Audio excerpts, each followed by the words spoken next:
નમસ્કાર વિદ્યાર્થી મિત્રો, કેમ છો? મજામાં?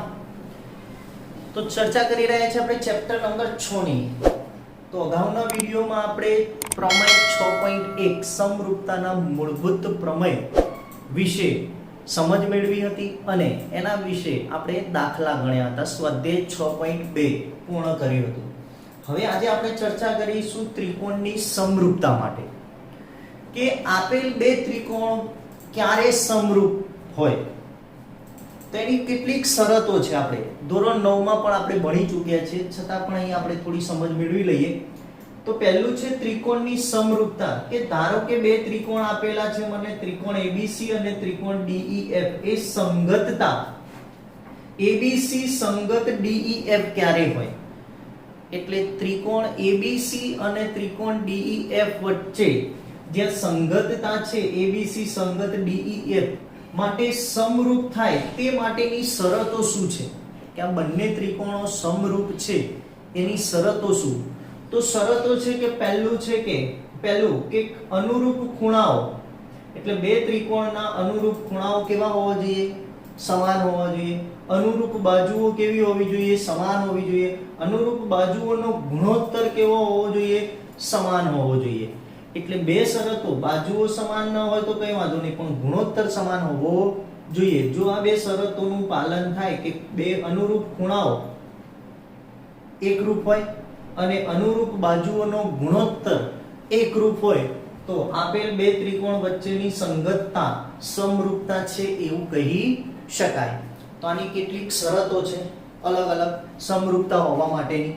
એમાંની પહેલી શરત કે આપણે જેને સમરૂપ હોય તો આને આપણે આના વડે દર્શાવ્યું હતું જ્યારે એકરૂપ અને સમરૂપ આપણે સમજી મેળવી પહેલા વિડિયોમાં, ત્યારે આપણે ત્રિકોણ ABC સમરૂપ ત્રિકોણ DEF આને સમરૂપની નિશાની કહેવામાં આવે છે.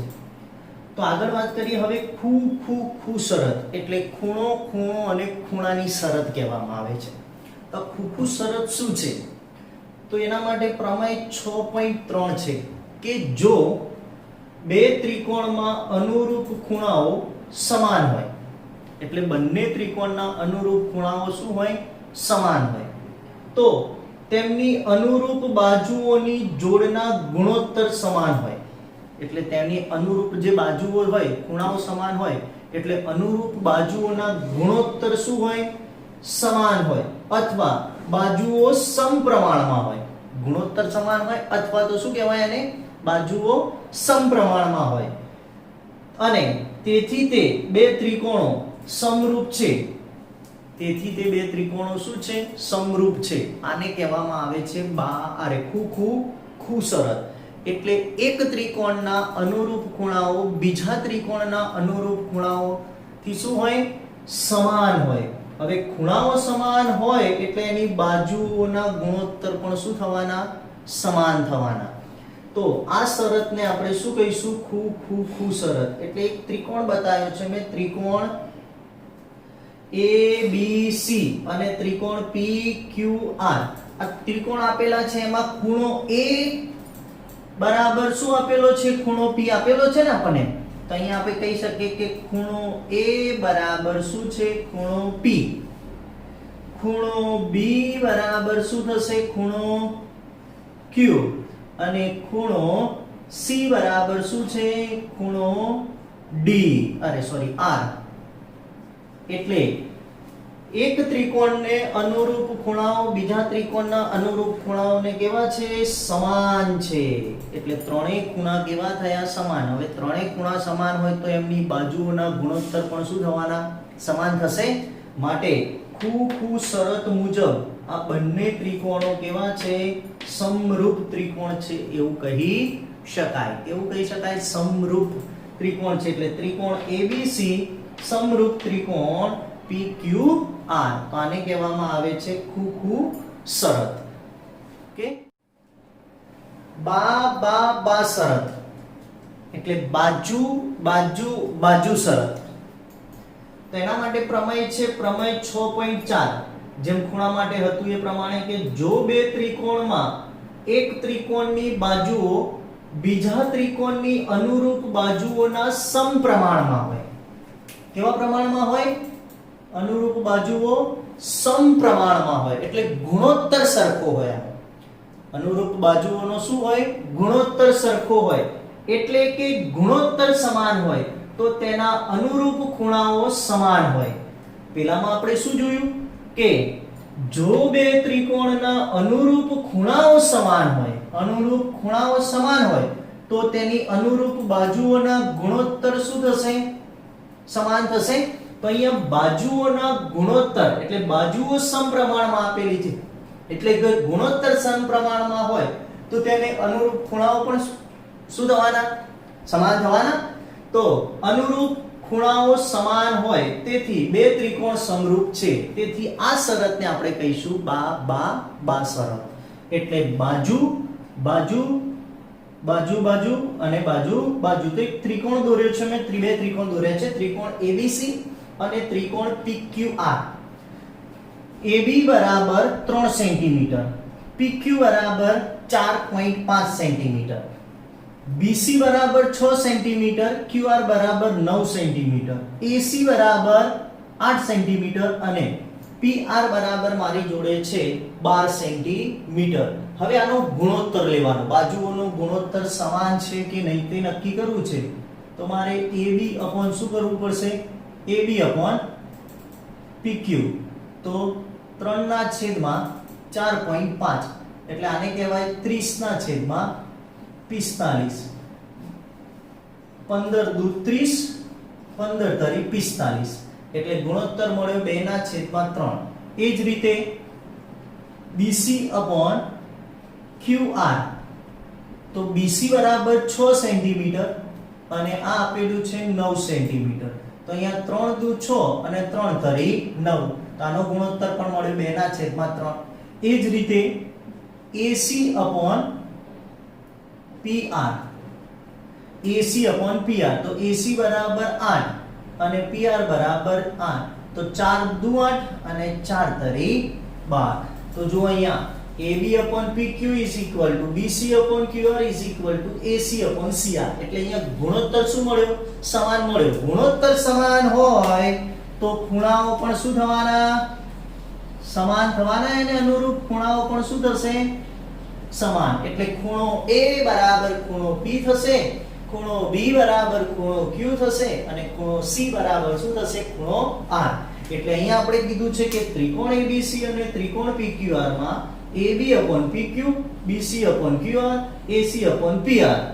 બા શરત મુજબ ત્રિકોણ ABC સમરૂપ ત્રિકોણ PQR. તો આને કહેવામાં આવે બા શરત. ઓકે, હવે જોઈએ બા શરત એટલે બાજુ ખૂણો બાજુ શરત કહેવાશે. તો એક પ્રમેય 6.5 છે. તો એ કહે છે કે જો કોઈ ત્રિકોણનો એક ખૂણો એટલે કોઈ ત્રિકોણનો એક ખૂણો બીજા ત્રિકોણના એક ખૂણાને સમાન હોય અને આ ખૂણાઓ જે બાજુઓને અંતર્ગત હોય એટલે આ ખૂણાને અંતર્ગત જે બાજુઓ હોય ને બે એ અંતર્ગત હોય તે બાજુઓ સમપ્રમાણમાં હોય તો બે ત્રિકોણ સમરૂપ છે. આ શરતને આપણે કહીશું બા શરત. એટલે પેલામાં 3 ખૂણા સમાન, પેલામાં 3 બાજુઓનો ગુણોત્તર સમાન, અહીંયા ખૂણો સમાન હોય અને એને અંતર્ગત બે બાજુઓના ગુણોત્તર સમપ્રમાણમાં. એટલે આ ખૂણો છે અને એના અંતર્ગત બાજુઓ એટલે જે ખૂણો બનાવતી હોય ને એ બે બાજુઓ નો ગુણોત્તર જો સમાન હોય તો પણ આપણે કહી શકીએ કે બે ત્રિકોણ કેવા છે? સમરૂપ ત્રિકોણ છે. તો જોઈએ ત્રિકોણ ABC અને ત્રિકોણ PQR આપેલો છે મને. ખૂણો A બરાબર શું આપ્યો છે? ખૂણો P. એટલે ખૂણો A અને P ની કિંમત સરખી છે. એટલે અહીંયા ત્રિકોણ ABC માં ખૂણો A બરાબર શું લીધો છે? ખૂણો P. હવે AB upon PQ. તો AB upon PQ કરું તો 2 ના છેદમાં 3 થાય. એટલે AB upon PQ શું મળ્યું? ગુણોત્તર 2 ના છેદમાં 3. અને AC upon PR કરું તો 4 ના છેદમાં 3 એટલે 2 ના છેદમાં 3 થવાના. એ પણ શું મળ્યું? 2 ના છેદમાં 3. એટલે AB upon PQ is equal to શું મળ્યું આપણને? AC upon PR. એટલે અંતર્ગત બાજુઓનો ગુણોત્તર પણ શું મળ્યો આપણને? સમાન મળ્યો. માટે બાખુબા શરત મુજબ ત્રિકોણ ABC સમરૂપ ત્રિકોણ શું થશે? PQR. કે ફરીથી એક વખત ત્રણેય પ્રમેય વિશે. ખૂ પ્રમેય, ખૂ શરત એટલે એક ત્રિકોણને અનુરૂપ ખૂણાઓ બીજા ત્રિકોણને અનુરૂપ ખૂણાઓને કેવા હોય? સમાન હોય.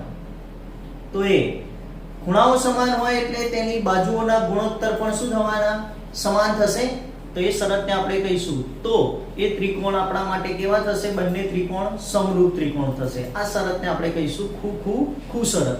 બાકુબામાં કે અનુરૂપ બાજુઓના ગુણોત્તર સમાન હોય અથવા સમપ્રમાણમાં હોય તો તેને અનુરૂપ ખૂણાઓ કેવા થવાના? સમાન થવાના.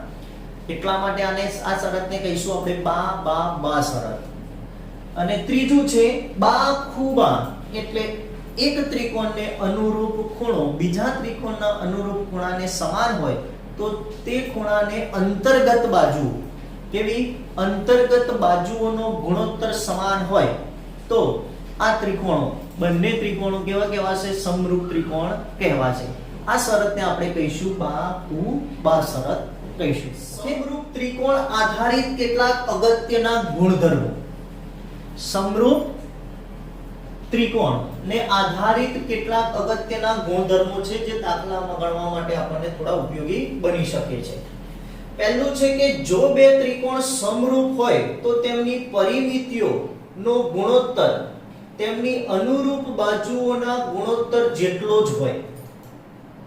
હે ને? તો અહીંયા આપણને બે ત્રિકોણો સમરૂપ આપી દીધા છે કે ત્રિકોણ ABC સમરૂપ ત્રિકોણ DEF સમરૂપ હોય એટલે એમની બાજુઓના ગુણોત્તર કેવા હોવાના? સરખા હોવાના. તો સરખા છે AB/DE, BC/EF, CA/FD. સમરૂપ શરત આપેલી જ છે. શરત હોય એટલે અનુરૂપ બાજુઓના ગુણોત્તર સમાન હોવાના. હવે સરખા ગુણોત્તર છે એટલે ત્રણેય બાજુઓનો સરવાળો AB + BC + CA/DE + EF + FD is equal two શું થશે? ત્રણેય બાજુઓનો સરવાળો એટલે ત્રિકોણ ABC ની પરિમિતિ ભાગ્યા ત્રિકોણ DEF ની પરિમિતિ. એટલે આટલા બરાબર તમે CA/FD પણ લઈ શકો. ત્રિકોણ ABC ની પરિમિતિ DEF ની પરિમિતિ બરાબર BC/EF પણ લઈ શકો. ત્રિકોણ ABC ની પરિમિતિ બરાબર DEF ની પરિમિતિ બરાબર શું લઈ શકાય? AB/DE ગુણોત્તર લઈ શકાય. એટલે સૂત્રનો ઉપયોગ કરીને દાખલા પૂછાય છે. બીજું મહત્વનું કે ત્રિકોણ ABC માં ખૂણા A નો દ્વિભાજક BC ને D માં છેદે તો આ ત્રિકોણ ABC આપેલું છે. આ ત્રિકોણ ABC માં ખૂણા A નો આ દ્વિભાજક છે ને, આ દ્વિભાજક એટલે ખૂણાના બે સરખા ભાગ કરે. આ દ્વિભાજક BC ને D બિંદુમાં છેદે છે. ક્યાં છેદે છે? D માં છેદે તો BD/DC is equal to AB શું થઈ જાય? AC. શરત છે કે જો દ્વિભાજક એ BC ને કોઈ ખૂણાનો દ્વિભાજક તેની સામેની બાજુને છેદે તો BD/DC is equal to AB/AC. જે પ્રમાણે આ બાજુ છેદે તો શું થશે? AD/BC is equal to AC/BC. એ જ રીતે આ બાજુ છેદે તો AD/CD is equal to AB/BC. એટલે જે પ્રમાણે છેદ આપ્યો હોય, દ્વિભાજક આપેલો હોય એ પ્રમાણે તમે શરતનો ઉપયોગ કરી શકો.